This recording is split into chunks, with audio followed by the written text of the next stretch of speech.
Ha?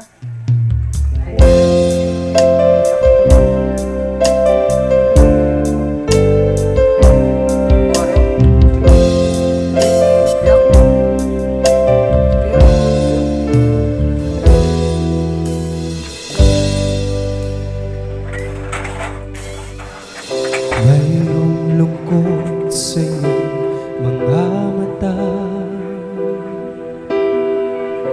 at kay bigat ng iyong dinadala.